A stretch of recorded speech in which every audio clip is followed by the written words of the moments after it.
morning everybody and welcome to the Tentacruel Solo Run on the RetroBrown channel. It is at episode 132, meaning there are only 19 solo runs left before we actually complete every single Kanto solo run. Our rival for today is going to be Dutch Bread. Thank you for subscribing and welcome to the channel. And you know, this is going to be an interesting one. I've been doing really well with a lot of these Pokemon recently. I think I'm going to surprise you with this one as well. So, with Tentacruel being a water poison type, we have a base stat total of 515. Most of that is its special and its speed, but it's quite evenly spread out across the rest of its stats regarding its defense. That is not that very good with 65. Our level up moveset, we don't start off with the best. We get Acid, Supersonic and Wrap, but you know what? Just having Acid, Wrap and Super, like, them moves are actually kind of good in this early game. Especially when we start thinking about Brock. Now, Acid's a good move to start off with because it also has a chance to reduce your defense. So that'll be good in the fight when we're against Brock and we need to deal out more damage over time. Supersonic confuses them, does have a low accuracy rate, but it's still pretty alright move in the early game, just when you need something to confuse them, because that means we can get around some bide turns. And Wrap, of course, is just cheese in Gen 1. Like, if you haven't played competitive in Gen 1, yeah, you know how cheesy Wrap strats can get. And reason why this is going to be a good run as well, as we've seen over the 131 runs that I've done prior to this one, the water type is really, really good in Gen 1. It's probably, in my opinion, one of the top 3 types in the game. Or at least in Gen 1 anyway. It's definitely one of the top 3 types. It's very defensive. It has a lot of good variation as well, because you've got some water poison types, water flying types of Gyarados. Yeah, it's a pretty widespread type. And I think it, to this day, is still the most popular, well, the most used type in all of Pokemon across the thousands of Pokemon we got. But yeah, our TM moveset as well, not very vast, but you know what, it gets some great moves. We do get Bubble Beam, we get Water Gun, which we can pick up in Mount Moon, because I don't want to wait till level 22 to get it. We can get Ice Beam Blizzard, we can get Hyper Beam if we really wanted to, we can get Mega Drain, that's some great type coverage. And we can also get Toxic. We won't be using Sword Stance, even though I'm quite surprised that this Pokemon can learn it. But yeah, we're not going to get Sword Stance because, well, for one, on this channel we don't use the Badge Boost glitch as much as possible. Or at least we don't induce it ourselves. If the opponents use it, then I can't really vouch for that, because I'm not the one setting up like a move like Leah, which does, in the late game, actually induce the Badge Boost glitch. I've talked quite a lot across Viridian Forest. We have gone against all the trainers up to this point, just because we want a little bit of bulk to work with, and we do have quite a slow level up growth. The Light Years trainer is not all too much for problems. As long as you can keep him under wraps, you can easily take him down pretty comfortably. But you've got to just keep him under wraps to make that work. Let's see how we do against Brock anyway at this level. So we're actually going into this under-leveled at level 9. And how are we going to get around this, do you think? Well, I'm going to start off by using a combination of Acid and Supersonic. Acid has the chance to lower defenses, and Supersonic can confuse the Geodude, making him, in some instances, use his full heals up, which should be pretty good. Now, I don't think Brock actually uses full heals for confusion, and unfortunately we do take a loss at level 9. We just didn't deal out enough damage, and we probably should have utilised Wrap strats a lot more. So let's try this again. We're going to use Acid as much as we can to start off with, because we want to keep as much Wrap for the Onix when it comes out. We also want Confusion damage to work, because that Geodude does way more damage to itself through Confusion than we can deal out with any of our moves. So them confusing and hitting themselves is definitely a lot more advantageous to using any other move. We get to a point though where we just decide, you know, let's just go for the Wrap strats. We're outspeeding it at level 9. We can continue to whittle down its HP. We're getting high rolls on the Wraps. And that finally brings us to the Onix. Now, I've said this in previous videos as well, there's an interesting mechanic with Wrap and Bide. If Onix uses Bide, and then you use Wrap, it only accounts for the first turn damage of Wrap. That's the only damage that gets accumulated. So, you can use 5 turns of Wrap and it'll only count for 1 point of damage. It's a unique mechanic. I don't know if it happens in other generations, but I've noticed it here in Gen 1. It is documented on the likes of Bulbapedia and such. We get the Onyx down to very low HP, we manage to confuse it and take it down with acids, proving that a level 9 Tentacruel can take out the entirety of Brock's team even without a water type move. But that battle did take quite a bit of time and it will eat into our overall time at the end. Let's progress on to Mount Moon and see where we go from here. Next up is going to be Misty's gym, and we have picked up the TM for Water Gun. Now because we're a water type Pokemon in Gen 1, the AI is kind of dumb, to say the least. If you are a water type Pokemon, Misty will not use any of our strong water type moves against you because it's resisted. That's what the AI is looking at. But before that, because we went into Brock quite underleveled, we are going to need some levels to make this work. So I'm going to go against the rival, and you know what? It's a hard fight. The Pidgeotto in the early game is a very hard Pokemon to go against. You pretty much use your Rap strats. Until you have got better moves, Rap is a great move to be using in the early game. It does mean that all of your battles will take far, far longer, but you can make it through. Acid is still a decent move, but annoyingly, the Rattata can take us down after a Tail Whip. So let's try this again. I do want to beat the rival before we go to Misty, just because it does yield some good experience, especially the Pidgeotto. Quickest way to take it down is going to be Water Gun. We end up with more HP this time around. The Abra has no attacking moves, so it's a free battle, and the Rattata can take off a bit of chip damage for taking it down. Now, the Bulbasaur is out next, and we're going to use a few acids. Thankfully, we only got leech seeded, and we managed to beat the fight, finishing on level 16. And that brings us to Misty, and it's going to be an interesting fight. Which move should we use? Which one shouldn't we use? Let's see how we go from here.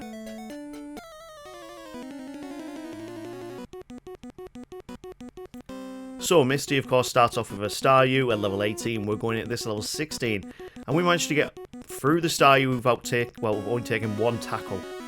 We're not even going to use Bide in this attempt. We're going to go straight for Acid just because it lowers defense, and a final critical hit manages to get us the win first time, which is pretty damn good. We didn't win first time against Brock, but we have won first time against Misty, just thanks to the fact that Gen 1 does have bad AI.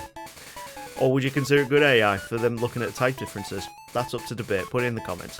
Anyway, that brings us to the SSN. We did pick up Bubble Beam from Misty as the TM11.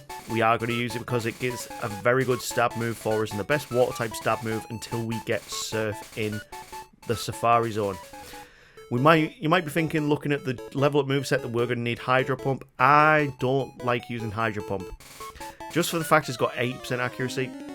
Nah, I'd rather use Surf over it personally. Anyway, Surge is up next, and this is a tough fight for us because we don't have the type advantage. Bubble Beam is still 2-shot in the Voltorb, and can we one-shot the Pikachu? No, we can't because we decided to go for Rap strats. And then we're paralysed, and we should have just went for Bubble Beam the entire way through, but that's interesting. We can tank at least one Thunderbolt even though we are under-leveled. So let's try this again. We get better luck against the Voltorb this time, not getting hit by Sonic Boom. Bubble Beam is a one-shot against Pikachu, and it's going to be a free shot against Raichu. We managed to hang on with 3 HP and take the win second time. Picking up the Thunderbolt TM, which we cannot use.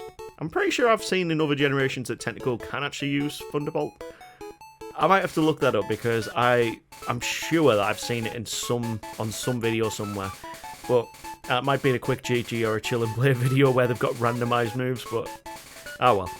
Anyway, the Rapid Last Trainer is not a problem for us because we have that sub-poison type. Nothing can really hit us in this fight for super effective damage. That brings us to Mount Moon, and you know what? Biggest threat in Mount Moon isn't the Exploding Hiker. It's actually the Pokemaniacs with their Slowpokes because we got no super effective moves to deal with them. So we need to figure out something different here. I mean, Bubble Beam works fine, but that's still a bit of a struggle. We need to figure out what we can do against, because we know we've got a Slowbro coming up later in the game against Lorelei. We're going to have to think of something, and you've probably already looked at the right-hand side move and figured out which move will be perfect for that. Anyway, moving through Mount Moon, we can go to Lambda Tower and fight the rival once again. We are still under-leveled compared to his team. Dutch Bread is building quite a strong team here. They've got Gyarados, which will be a problem. Arcanine, not a problem for us. Kadabra, always a problem in Gen 1. And then Ivysaur, which will be a problem in the final fights. As soon as it gets Razor Leaf, and to be fair, even Leech Seed is just a death sentence for us. We need to try that again. We need to take Pidgeotto down as quick as possible, and we need to take down the Gyarados as quick as possible. Acid is lower in defenses, but we are taking a lot of damage from it with its bites. So we decided to go for the cheesy Wrap strats. Yes, we've still got Wrap up until this point in the game, because in Celadon City we will get our next moves, which to be fair will be worth actually putting on the moveset. We take down the next couple of Pokemon pretty comfortably because Kadabra still has Teleport here, and then we go for the cheesy Wrap strats. I tried this a few times. This is not the second attempt that you are seeing. This is probably the 5th attempt. And yeah, Wrap strats, I kind of got bored and I was like, yeah, we'll just go for Wrap strats. In Celadon City, of course, we also could pick up Hyper Beam, but that's not really going to take advantage of our great 120 base special. Yeah, in Gen 1, because special defense and special attack are both combined, they always give them the higher of the two. So yeah, in Gen 1, Tentacruel's special is 120. Pretty damn high, really. Can't think off the top of my head of many other Pokemon that got 120 base special. It's even higher than Mew. Like, really, a lot higher than Mew by 20 whole points, because Mew's got 100 base stats across the board. Beating Giovanni is no problem whatsoever for a water type. It's one of the reasons why water's so good in this generation. But Erica sometimes can be a problem. We'll soon find out. We're going into this level 29 and we have prepared and gone and got Ice Beam. Ice Beam was just tearing through our entire team, and one of the sometimes more difficult gym leaders in my opinion actually didn't become a problem this time around. If you've got a Pokemon that has Ice Beam, you've got more of a chance to make this work. Picking up the Poké Flute, we can head ourselves over to Fuchsia City if we really want to, but the quickest route is actually to go through Silphco and complete Saffron City first before going to Fuchsia, down to Cinnabar, and then to the Pokemon League after Viridian City. We are going to go to Saffron first, we're going to open that up, but then we are going to go down to Fuchsia, just because I want a better stab move to work with. And of course we can get the 5th badge while we're there, we can go against Koga. Koga is not really going to be a problem for us. Considering we freeze the first Coffin, we get a free shot on the Muck, 2 shots on the Coffins, and the final Weezing. Do we have enough defense to survive self-destruction? No, we don't. That's where our bad defenses come into play. We need to take these out quicker, we need to take them out harder. So we managed to get through the first couple of Pokemon a lot better this time around. We go up to level 34, and another self-destruct comes out, but we can tank it with 15 HP. Considering we are 9 levels below that Weezing, and we don't have the greatest defenses, that's impressive to manage to tank it there. We pick up Strength, and we head over to Silphco, where we aren't going to go to floor 10 because we cannot learn Earthquake, there is no point in us going there. So we're going to go straight to floor 5, and we will go straight to the rival as well. From here, we've got a tough fight on our hands. This is easily the hardest rival fight in the game. We can take down the Pidgeot, no problem whatsoever. We're trying to freeze that Gyarados, but all it's doing is going for Leer. Now the badge, we've only got a few badge boosts at the moment, and to be fair, it is increasing some stats, but not all of them. But we still aren't going to teach ourselves Barrier as well, because that would just make this run broken. And from here, we managed to actually take down the Alakazam pretty comfortably. And 36 HP, we've got Ice Beam to deal with Venusaur. We get seeded, and we get a first-time win against Rival 5, one of the harder Rival fights in the entire game. I was quite impressed by that one, I'm not going to lie. Giovanni, of course, as we talked through his previous battle, is not really a problem whatsoever. Ice Beam or Bubble Beam, you're all surf the entire way through. He's not a problem for a Tentacruel. Move on. While we're in Saffron though, we're actually going to leave Sabrina for now. Because we have that sub-poison type, we are not going to do well against her, especially if a Psychic comes out. So we're going to go against all the trainers in Blaine's gym, because it's easy pickings for us. It's pretty much a one-shot every single Pokemon. And you can get around about 2,000 to 3,000 experience per battle, depending on what you go against. The Ninetales, they're most preferable because you get 1,300 experience. Anyway, let's see how we do against Blaine, and this should be our easiest fight of the run. We are not even at the same level of his lead. We are 3 levels below his lead at level 39, and it doesn't matter whatsoever. We're going to sweep this entire fight with Surf. Not even the Arcanine. Oh, it actually does manage to tank a Surf. That's impressive. But we take an easy win. We pick up Fire Blast, which we're probably going to sell for some money because we can't actually learn it. And this means we need to head back to Saffron. We can't avoid this fight anymore. We need to go against Sabrina now before the final gym. But before that, I can also go against an optional gym, which I don't really do every video now. I'm going to go against all the fighting dojo guys because they give out some good experience, and we can probably go up to level 43 before going against Sabrina. Let's see how we do. Sabrina is a hard matchup for us. Yes, we can outspeed, but if we get hit by one Psychic type move, we are going to take massive damage. We're even weak to Leech Life as well because Bug and Poison are super effective against each other in this generation. And of course she gets a crit Psybeam. Great, let's try this again. I was expecting a loss there though. Level 42, we can one-shot the Kadabra with a critical hit. Mr. Mime and Venomoth follow pretty soon, and we get paralysed before Venomoth goes down. That's not a great scenario. Psywave is definitely the most preferable move for her to be using, even though, wow, we get paralysed so many times there. Third time lucky. Didn't think I'd have to get a third 3 times to go against Sabrina. That's kind of worrying. Leech Life is the kindest move they can use on us there, and we just gotta hope that we get some good luck here. We go for 2 Ice Beams, and we finally get the win. That was a tough fight. But that's 7 gym badges in tow, and now we can move on to the 8th. So once we've dug out, we can fly to Viridian and go against the mystery gym leader, which doesn't have a portrait on the badge screen. I wonder who it is. It's going to be, if they're the 8th gym leader, there must be a hard fight. I mean, wow, to be the 8th gym leader before the Elite Four, you must be very, very strong. Before this, we decide to go against as many trainers as possible in the gym beforehand, just because they yield pretty good experience, and most of them are a one-shot with Surf. And while we're doing this, we start thinking, who is this final mysterious 8th gym leader? I wonder if we met him before. And then we get disappointed. This is by far the easiest gym fight in the entire run for us. We surf, we surf, we surf, we surf. And what we're going to do? Well, we're going to surf USA on the last one. That's what we're going to do. To all my USA followers out there. Yeah, majority of my subscribers are actually based in America, so good morning, America. I don't even know what time this comes out in America, to be honest. But yeah, it comes out at midnight UK time. I have no idea what time that comes out for you guys. I'd have to check that. Anyway, we have one more rival fight before the Elite Four. Let's see how we do. We are sweeping through most of his Pokemon pretty comfortably. There's only the Gyarados and the Alakazam that really are threats to us. Psychic just does, wow, tons of damage. Considering we've got a high special attack, like a high special stat, and Psychic just still does ridiculous amounts of damage. This is crazy. Anyway, this time around, we get much better luck against the Gyarados. All it does is go for Leer, which does involuntarily induce the badge boost glitch. I did not set it up, so I cannot take responsibility for it. I cannot take responsibility for what an AI decides they want to do in that.